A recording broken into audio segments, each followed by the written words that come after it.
जय हिंद, नमस्कार। मैं अंबर जैदी स्वागत करती हूँ आप सबका एक बार फिर से हमारे आज के कार्यक्रम में। दोस्तों, एशिया के समुद्र में एक अजीब सा चौंका देने वाला नजारा सामने आया है। सैटेलाइट इमेजरी और मैरीटाइम ट्रैकिंग डेटा ने ये दिखाया है कि हजारों चाइनीज फिशिंग बोट्स अचानक से समुद्र में इकट्ठा हो गई, और वो भी एक ऐसे जियोमेट्रिक पैटर्न में जो बिल्कुल सामान्य जो फिशिंग होती है, फिशिंग एक्टिविटी, उससे बिल्कुल अलग नजर आता है। एक्सपर्ट्स का कहना है कि ये बोट्स मछली पकड़ने नहीं आई थी। मैरीटाइम एनालिस्ट के मुताबिक इतनी बड़ी संख्या में जो सिविलियन फिशिंग वेसल का कोऑर्डिनेटेड तरीके से एक जगह इकट्ठा होना है, इस बात की ओर इशारा करता है कि स्टेट डायरेक्टेड ऑपरेशन मैरीटाइम कोई मिलिशिया मोबिलाइजेशन इस तरह का हो सकता है। तस्वीरों में ये दिख रहा है कि जहाज जो है वो कई दिनों तक एक ही इलाके में स्ट्रक्चर्ड फॉर्मेशन में खड़े रहे, और यही इस बात को जो है पूरी इंडो पैसिफिक जो सिक्योरिटी इकोसिस्टम है उसके लिए बहुत बड़ा सवाल बनकर निकल कर आती है। अब सवाल ये है कि क्या ये सिर्फ फिशिंग फ्लीट है, या फिर चाइना जो है चुपचाप एक समुद्री ब्लॉकेड स्ट्रेटजी की रिहर्सल कर रहा है। इस पर हम आज की चर्चा करेंगे, और मेरे साथ मौजूद है चर्चा के लिए उमेश जी। बहुत स्वागत है आपका। जय हिंद, नमस्कार। जय सिया राम अंबर जी। जय सिया राम। उमेश जी, क्या चाइना सिविलियन फिशिंग बोट को शैडो नेवी की तरह इस्तेमाल कर रहा है, क्योंकि चाइना इस तरह की हरकतें करता है? देखिए, चाइना की जो आज की नेवी है, PLA navy, it is one of the largest force, naval force in the world. उसके अलावा चाइना के पास उनका टेरिटोरियल वाटर्स को डिफेंड करने के लिए चाइनीज कोस्ट गार्ड्स हैं। और चाइना के पास एक अनऑफिशियल जो नेवी फोर्स है उसको मिलिशिया फोर्स बोला जाता है। ये चाइना के जो फिशिंग बोट्स है, ये चाइना के अनऑफिशियल मिलिशिया फोर्स है, जिसको अभी ताइवान के अंदर डिप्लॉय किया गया, सी के अंदर। और वो एक लीनियर फॉर्मेशन के अंदर वो 400 किलोमीटर तक इन्होंने एक तरह से एक रेखा बना के रख दी स्ट्रेट लाइन में, और एक शिप के दूसरे शिप के बीच में आधा किलोमीटर का डिफरेंस था। इन्होंने ऐसा ही जो फॉर्मेशन है, ये डबल लेयर फॉर्मेशन इन्होंने फॉर्म किया था। देखिए अमर जी, बताया जाता है कि चाइना जो है ताइवान को अपना पार्ट मानता है। बाय 2027 चाइना ताइवान को अपने अधीन कर सकता है, ये यूएस के इंटेलिजेंस रिपोर्ट्स ने बताया है। सबसे बड़ी बात यह है कि चाइना ने एक तरह से अमेरिका के जो वेपन सेल्स जो कर रहा है ताइवान को, उसको भी अपोज किया है।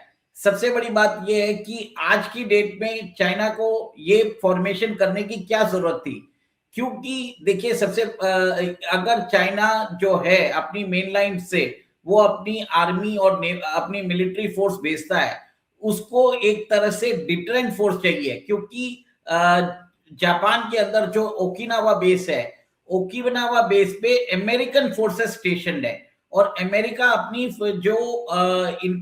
जो वॉरशिप्स है वो ताइवान को रेस्क्यू करने के लिए भेज सकता है। इसी को रोकने के लिए इन्होंने एक मिलिशिया फोर्स उन्होंने स्थापित की है, ताकि ये इफेक्टिव ब्लॉकेड कर सके। सबसे बड़ी बात ये होती है कि अगर मिलिट्री शिप्स, अगर ये देखिए, वो कोई भी मिलिट्री शिप्स जो है इंटरनेशनल कन्वेंशंस के हिसाब से वो सिविलियन जो सिविलियन नॉन मिलिट्री शिप्स होते हैं उसके ऊपर फायर नहीं कर सकता।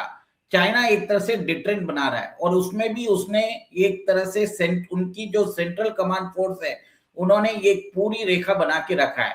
अंबर जी, सबसे बड़ी बात यह है कि ये लोग जो हैं वहां पर, ये चाइना के पास कम से कम 2000 फिशिंग बोट्स है। इनके पास फिशिंग बोट्स है, इनके पास फेरी करने वाली बोट्स है, जो जिनको यूज किया जाता है डुअल पर्पसेस के लिए।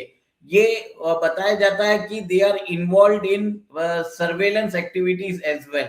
आप ये भी देख लीजिए कि ये जो जितना बड़ा इन्होंने फ्लीट इन्होंने अभी स्थापित किया है, it is effective strategy to ensure that American ships जो है वॉर टाइम के अंदर ताइवान को रेस्क्यू करने नहीं आ सके। ये वो स्ट्रेटेजी अपना रहे हैं।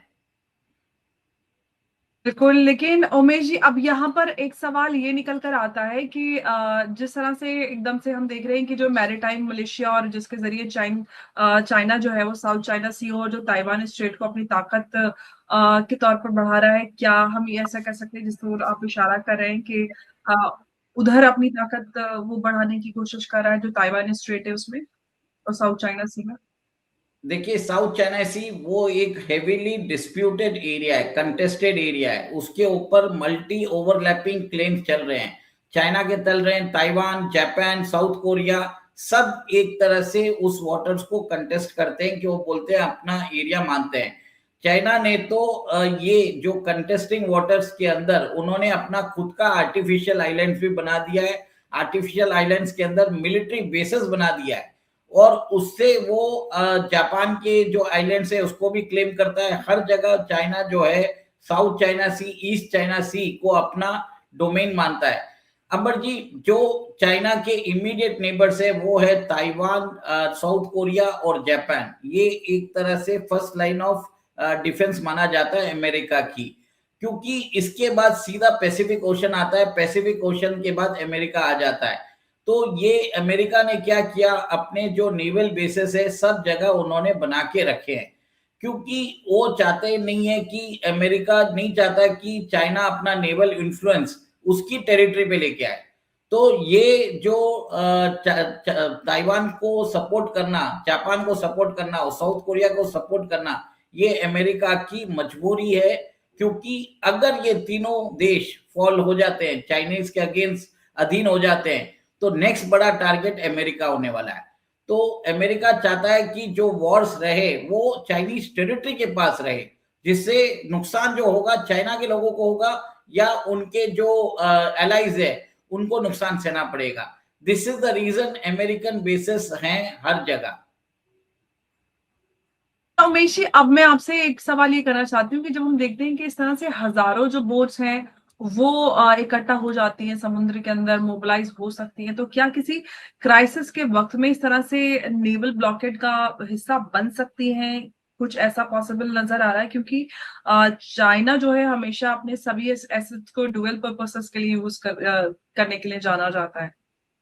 देखिए, वॉर टाइम के अंदर तो ये बहुत बड़ा फोर्स मल्टीप्लायर होने वाला है, पर पीस टाइम में ये कैसे मोबिलाइजेशन करते हैं, इनके पास सर्वेलेंस इक्विपमेंट्स भी होते होंगे। आप सोचिए 2000 बोट्स को इन्होंने लीनियर फॉर्मेशन में 400 किलोमीटर्स तक इन्होंने एक तरह से तैनात कर दिया है। तो जितने भी मैरीटाइम एक्टिविटीज है, सर्वेलेंस होता है, ये सब लेके जाते होंगे सर्वेलेंस इक्विपमेंट्स, जिसमें अंडरग्राउंड सबमरीन्स है उसको भी ट्रैक कर रहे होंगे। इनके जो शिप्स होते हैं इनका भी एक ऑटोनोमस आइडेंटिफिकेशन सिस्टम होता है। इनके पास भी जो सिग्नल्स है, ये लोग सिग्नल्स भी छोड़ते हैं, जिससे कारण रेडार के अंदर वो सिग्नल्स क्लटर हो जाते हैं। तो दुश्मन को डिसोरिएंट करने के लिए, उनका कम्युनिकेशन सिस्टम के अंदर फॉल्स फ्लैग करने के लिए ये सारा ऑपरेशन किया जा रहा है, ताकि चाइना के पास वो डेटा आ जाए कि क्या इफेक्टिव फॉर्मेशन है और इसको कैसे इम्प्रोवाइज कर सकते हैं।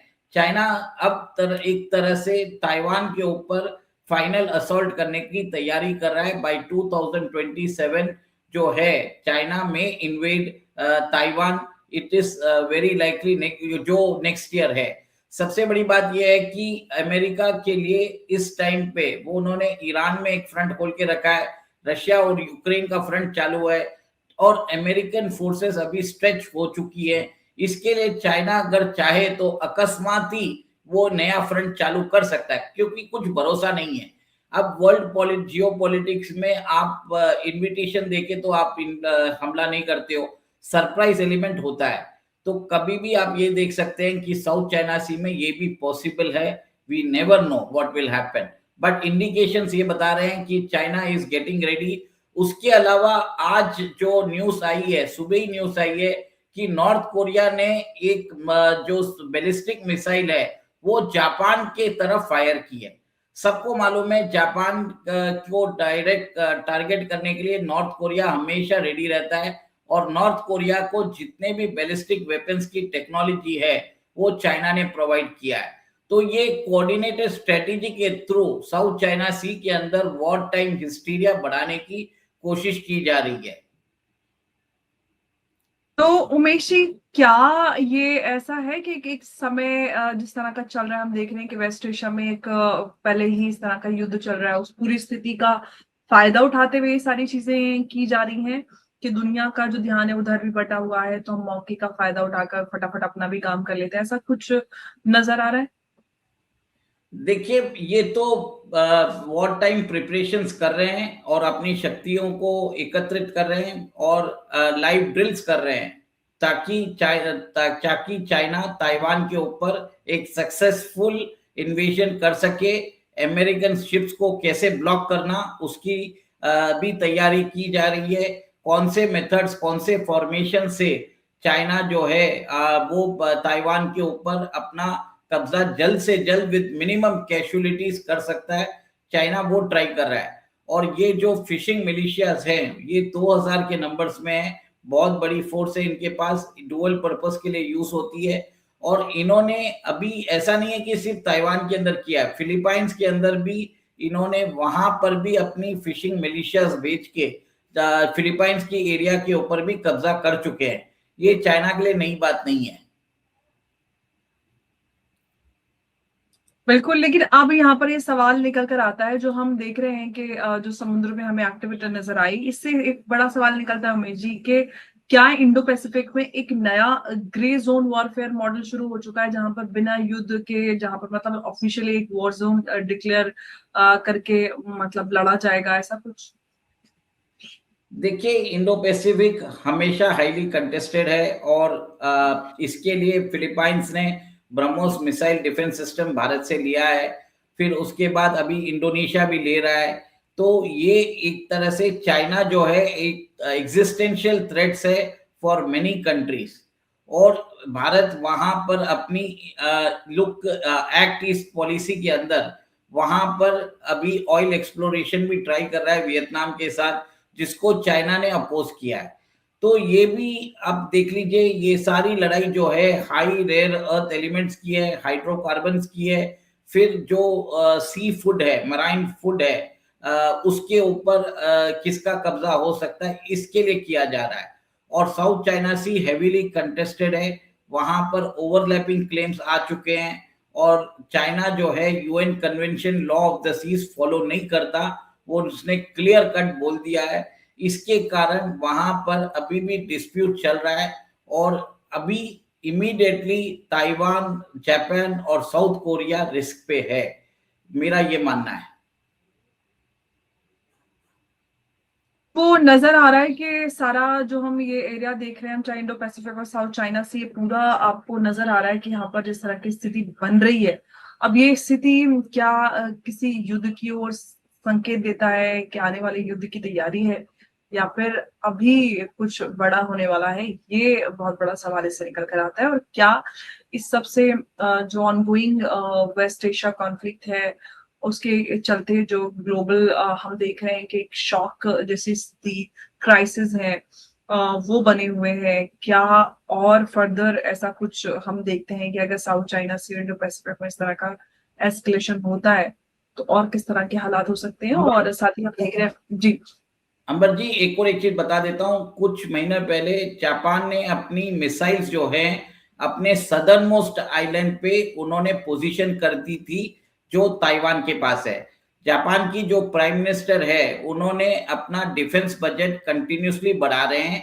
जापान जो है वो अपनी वॉर टाइम प्रिपरेशन के लिए रेडी होता जा रहा है। इनफैक्ट वहां पर एक नया, एक तरह से बोल रहे हैं कि उनको भारत के साथ डिफेंस कोऑपरेशन बढ़ाना चाहिए, ताकि वो चाइनीज थ्रेट जो हैं उसको काउंटर कर सके।